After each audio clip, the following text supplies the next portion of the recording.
What's up, guys? I'm coming with you to an update of my Spellbook Shaddolls deck. Starting off the count, we play non-Spellbooks or Shaddolls. We play 2 Mathematicians. Basically, starts up the Shaddolls part of the deck. Just fuels the Shaddolls engine. Plus, he's an Earth for Shikanaga. So we got Bailers, Light attribute plus Tuner, Spellcaster. I use her a lot when with life and do synchro plays. Now here to the Shaddolls part, Triple Beast. Sadly not super, but working on it. Triple Beasts, of course, just kind of simple. But for future reference, for events that we'll be going to later, if he does decide to play this deck, or if either one of us decide to play this deck, we'll be cutting down Triple Beasts, we'll be cutting down playing 2 Beasts, and adding a 3rd Kaiku. Yeah, because Kaiku's good against the meta right now. Double Dragon, just kind of generic. Double Schemata, Double Hedgehog, Double Falcon.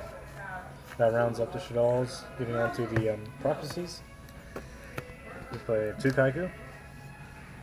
And then we play a triple Blue Boy. Blue Boy starts up the Spellbook part of the engine.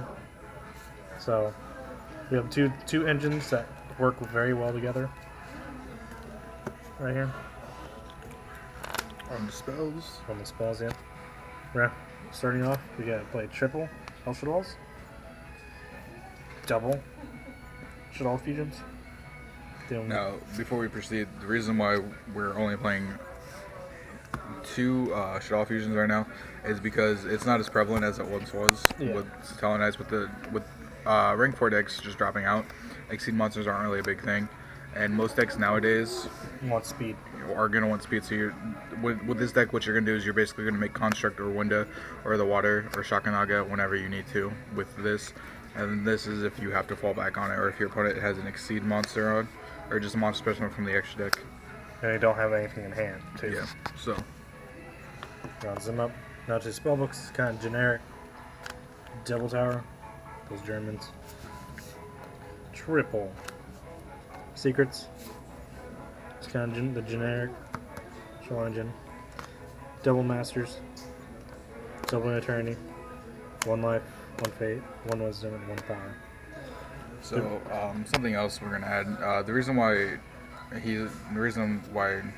opted only to play 1 wisdom is because honestly it's not really that prevalent, and 9 times out of 10 you're gonna be flooding the board with your Shaddolls monsters. So when you would need the wisdom to protect from like Red Geki or Dark Hole, it won't matter because you're just gonna recur a Shaddolls spell or trap back from the Shaddolls monster. Yeah, and then the reason I'm not playing 2 is space. Also, I just recycle it back. Like, that's the reason, that's what's something so good about the Spellbooks. You recycle your engine and you just keep them going, keep them going. And in theory, this deck will net you a +3 advantage every turn. In theory, yes. And then, of course, the 1 life and fate. I've been thinking of putting a life in maybe my side deck because I use life so much. Like getting back Winda or going for synchro plays. Rounding off the spells, the 1 Raigeki, of course. Traps, we play the 1 Shaddolls, of course. The reason I don't play more traps is because Shaddolls are basically their own trap, are basically our own traps. Exactly. Same with Fate. And we're also not playing, just pure spellbooks, so there's no reason to play like Raigeki Break or Phoenix Swing or anything like that. Yeah. Also, for a long time I was playing a High Priestess in here, in the previous, in my previous video, plus in previous formats. In this format, Priestess is good, but it's better to have the Kaiko. Yeah, and not to mention, like we said, for future reference, if you decide to play this deck or any version of this Spellbook Shaddolls, instead of playing your 3 copies of Beast, you're going to play 2 copies of Beast and 3 copies of Kaiku, because Kaiku is going to shut down the Cosmos and the Necroz and Ritual Beasts, which will be pretty prevalent here in a little bit. Plus Spiritual Beast. Yeah. Alright, and Ritual Beast, yeah. On to the extra deck. Now most of For the like most of this you don't really go into, but it's there as options. No. So Well, I do go into lines. I don't go into Star Eater that much. I go into Leo a lot. Mattering to who I'm playing for Scrap. I'm going to replace Scrap with Spark. Because Spark is much better. Arcanite because he's the spellcaster buster. Bunker buster, basically. Spellcaster Gaga Cowboy. Such a good card. Discard your hand. Gains counters. Ditch it. Deal 500 damage for each counter you discard. The Go-Yo, of course, and the Narmuse. Onto the Fusion lineup. We play the one Shiganaga. Double Anonolith. Anonolith is great because I can set up. So I say, Blue Boy, do my Blue Boy phase. Like say I have an El Shaddol in hand plus the Shaddol monster. Set the El Shaddol, they attack into it. Activate Anonolith out in the field. Also is great against Niklaus. Oh yeah. Something I want to mention about this card.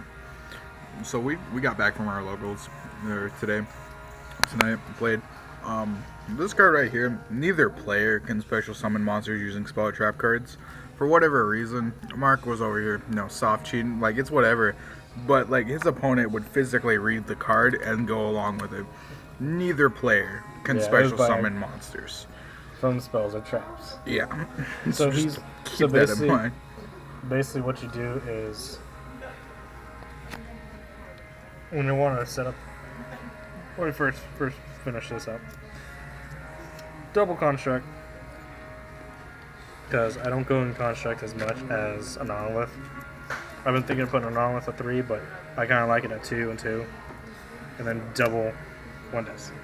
Windows is basically the card I go in the most because it's a spellcaster and I can power it up, wisdom it up, do shenanigans.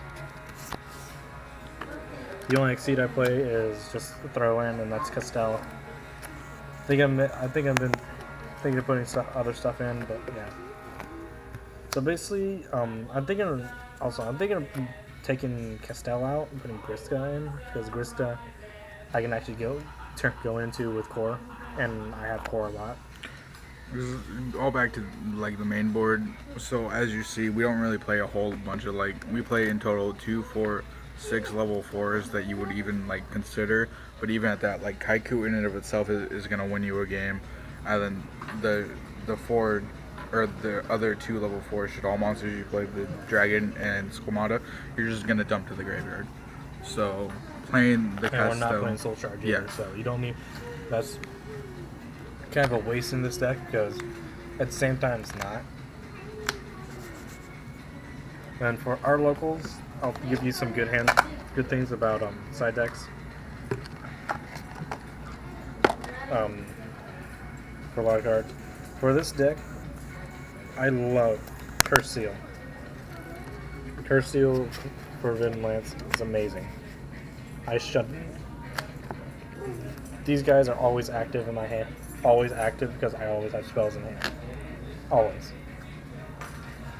And of course, another good for the Ignites, which are really not a really big thing. Magical Springs. Shuts them down. Then another thing for the Ignites, Fairy Winds. And then for almost everything else in the meta right now, Ghost Ogres. These are kind of the main 6 you want to play in or something.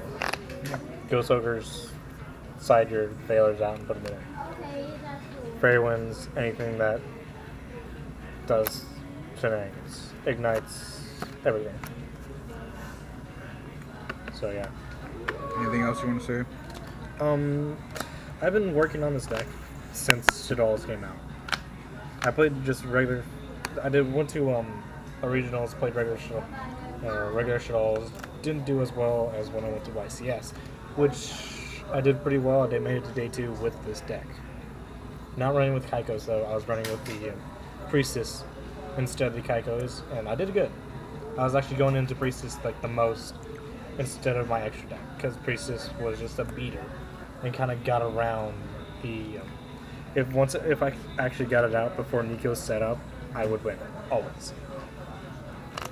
Another good card, Raigeki saves you games. You don't want to cut Raigeki. Even in the sideboard, don't cut it. So that was the deck profile for Spellbook Shaddolls. Hope you guys enjoy. Stay tuned for more.